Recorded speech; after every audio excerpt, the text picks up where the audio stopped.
We are here to report the arraignment of Minhaz Siddiqui, 33-year-old man who was before Supreme Court Justice Kelly Vacco this morning in Erie County Medical Center. He was arraigned on a 7-count indictment handed down by the Erie County Grand Jury, and he was arraigned and has been remanded. He is going to return in court at the July 21st at 11 a.m. Before Judge Vacco. Now, this case involves allegations of various crimes that occurred between May 25th and May 26th in the city of Buffalo.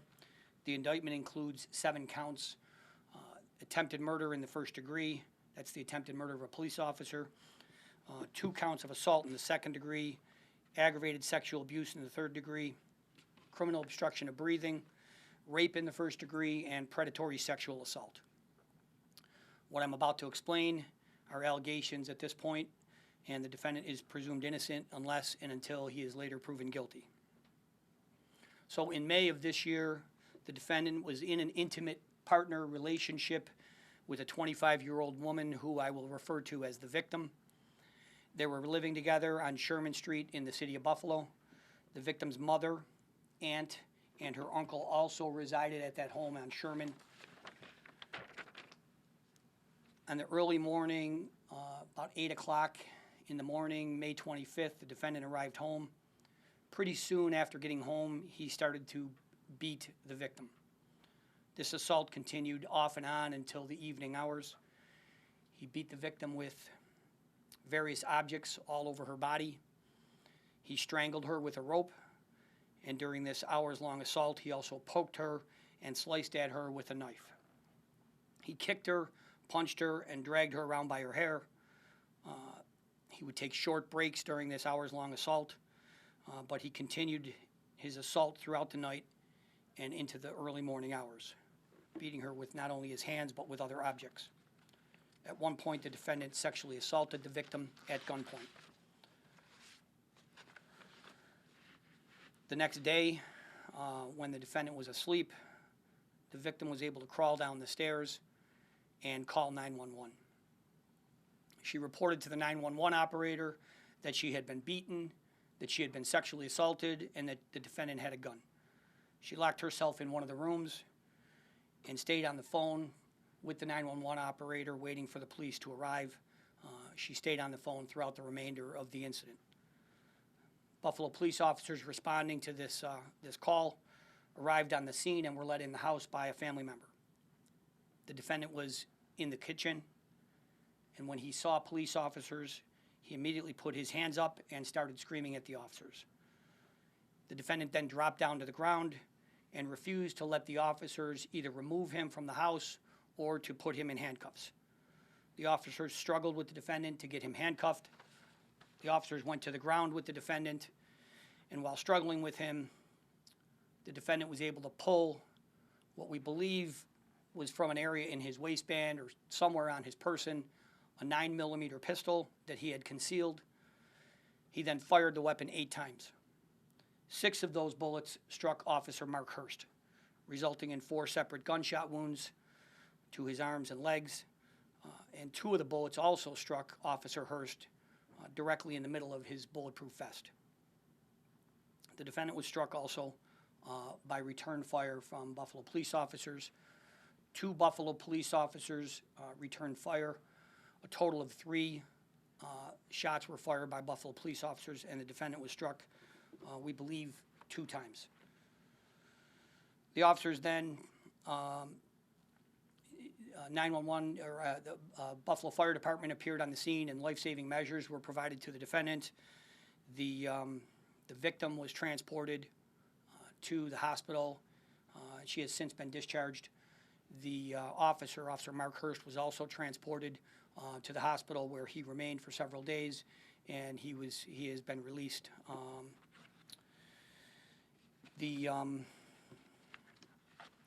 I know that there was a press conference held by the Buffalo Police Commissioner, and I think prior to that, the Buffalo Police Department released some of the body cam footage from this scene, and I'm happy to take any questions. Before I get to that, I should say that the defendant is presumed innocent again.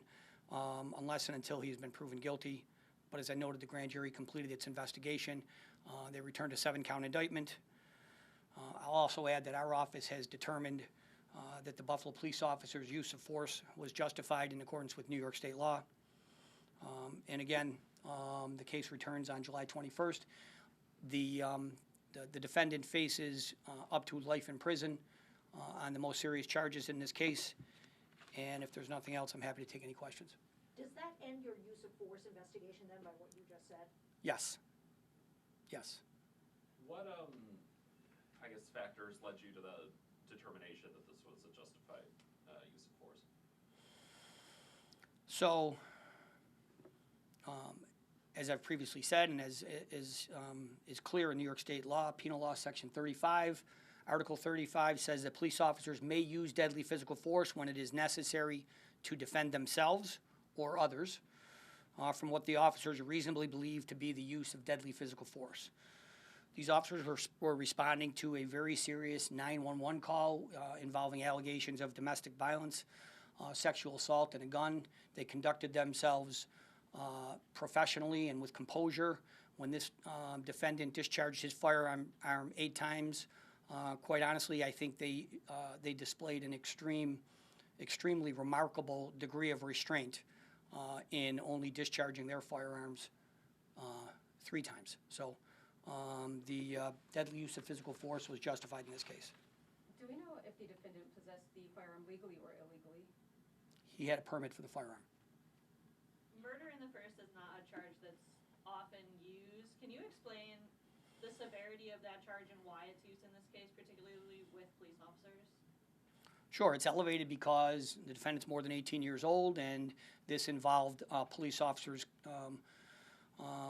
in the course of their duty, doing their jobs, and the defendant, as I indicated, he fired his gun 8 times to center mass on this police officer and struck him 4 times. So when you attempt to kill a police officer, it is elevated to an attempted murder in the first degree. As you know, there's been like a couple of different instances of close calls with some officers, including stabbing last month. Just is there any plan to help prevent future close calls like this? Sure. I mean, I saw the police commissioner's comments on that as well.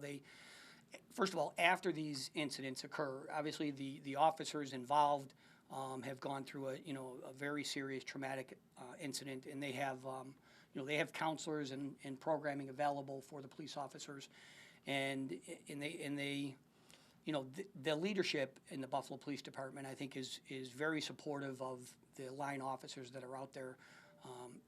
On top of that, our office, obviously handles these cases very seriously, and we also support the police officers who are involved in these, very dangerous situations. And again, I'll say that I commend the police officers for the way they conducted themselves that day. The victim in this case reached out for help.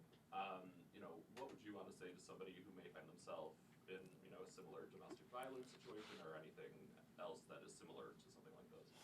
So one of the things that we have in the Erie County District Attorney's Office, which I think is unique to DA's offices across the state, we have this Be Safe program where we have specific team of advocates. These are they're social workers by education and by training and experience, and they work with us. They're employees of our office. There are 6 of them that specifically work to provide support, provide services, safety planning to victims. And in fact, there does not even need to be a criminal charge for a victim of domestic abuse to benefit from these services. Oftentimes victims are hesitant to come forward, and so if they're not interested in coming forward, but they're a victim of domestic abuse, our advocates will work with them and to provide the support that I described. Was there any history, like had she called 911 before, or had there been calls to that house before? Or his other residence, there are 2, right? He had 2 residences, Maki. I don't really want to get into the details of his relationships at this point. Okay, but these are, very serious domestic violence allegations, and we've seen a number of these homicides and all, that this sounds like it could have ended up as one. know there are resources, but how do you reach out to some of these communities that, you know, where there are language barriers, where cultural barriers, and maybe even fear of immigration enforcement? Yeah. So we, you know, in addition to the services that I described, we also provide translation services, and you know, we're oftentimes dealing with people that don't, you know, speak English, certainly not as their first language, and they can reach out directly to our office. You can go to the Erie County website, the Erie County District Attorney's Office website. They can call us at, I'll give you the phone number, it's 716-858-2424. You know, and I'll say this: our advocates, those are very challenging jobs. They deal with people that are involved in, you know, horrific situations, trauma, and you know, they're very, very skilled at getting people the services that they need and getting them to cooperate and sort of understand that the cycle of violence that they're in, that they can escape from it. So I encourage people to contact our office directly. Got kind of a question that relates somewhat to this case and to others we've seen, unfortunately. In working with new individuals who come to this country, sometimes people say there are certain cultural norms where, quite frankly, in certain cultures, a man can do what he wants to a woman.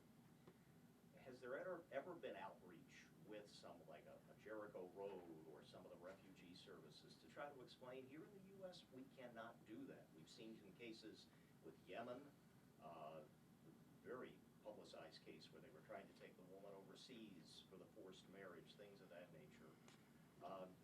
Is there an effort to try to bridge that gap and to work as prosecutors and to work with these agencies saying, this is U.S. law, you cannot do certain things when you come to this country? So first, I would say that our office specifically is engaged in a lot of community relations, you know, efforts like that, like being out in the community. I've personally had, you know, dozens of meetings with people from the Bengali community or people from the Yemen community and other communities, and we're constantly trying to develop those relationships. And I think that maybe goes to your point. But to be perfectly candid, I don't think there is a culture that accepts the behavior that I just described, and that this is a cultural difference. I think that it's pretty clear that this is a, you know, this is a horrific crime, horrific crimes, and that I don't know that there's any explaining the difference between the laws in New York State that would help somebody that would do something like this understand that that's not allowed. You mentioned the body cam footage. Can you speak to kind of how that helps an investigation like this and how that might be used in court? I'm sorry, can you ask the question one more time? The body cam footage, when you have incidents involving police officers, how is that a useful tool for court? So one of the things that body cam does, and one of the reasons that the city of Buffalo, the administration, and the police department release it when they do in cases like this, is because there are false narratives out there, especially like on social media, about what happened and how it happened. And I think that the body camera provides a lot of clarity. It can be very compelling, and it is going to be, and it is used in court all the time. So. Minhaz Siddiqui's at ECMC. You know, why has he been there this long? Because of the injuries he sustained in this incident. What is his condition at this point? Is he expected to be released soon? I don't know. We don't have a release date, but I can tell you that he was stable enough to be arraigned this morning, and he was clear enough to participate in his arraignment. How does that work in the hospital? How does what work? Like the arraignment, like, how does So I can tell you that I'm going to let my Deputy District Attorney, Gene Partridge, who handled the arraignment. Gene actually handled the investigation from the beginning. Gene is a newly appointed Deputy District Attorney. He's been the Homicide Bureau Chief prior to that. He's handled some of the more serious cases in this office. And Gene, why don't you answer that? So it's actually very straightforward. Myself, the judge, a couple of court officers, a stenographer, as well as a defense attorney, will physically go to ECMC. We will go into the accused's room and sort of complete the process there as if it was happening in regular court. So it's nothing particularly fancy, but all the relevant actors are present. Do you have any indication for that next court date? You said July 21st. Will that be in court or in ECMC? So again, as As District Attorney Kane said, we do not have a specific release date as to when this individual will be let out of the hospital.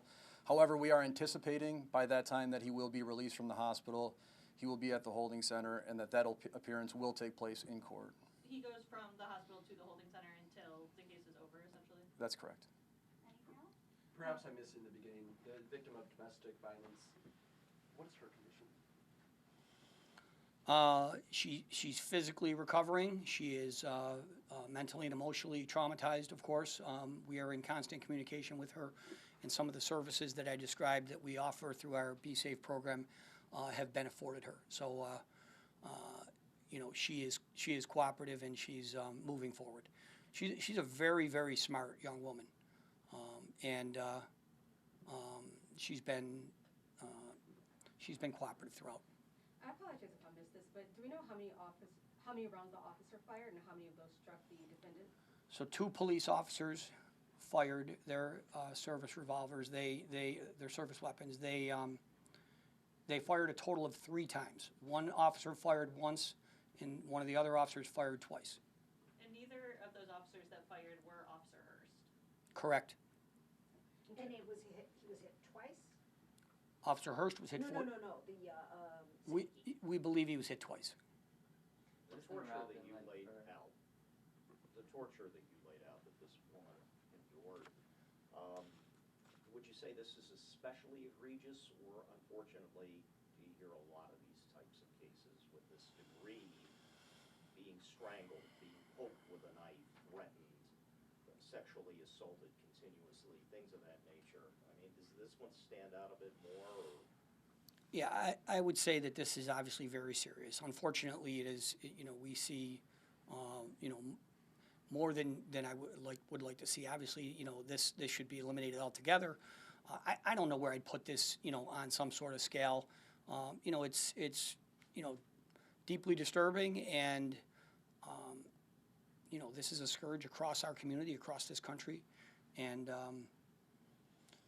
you know, I think it was important to share some of the details with you, so that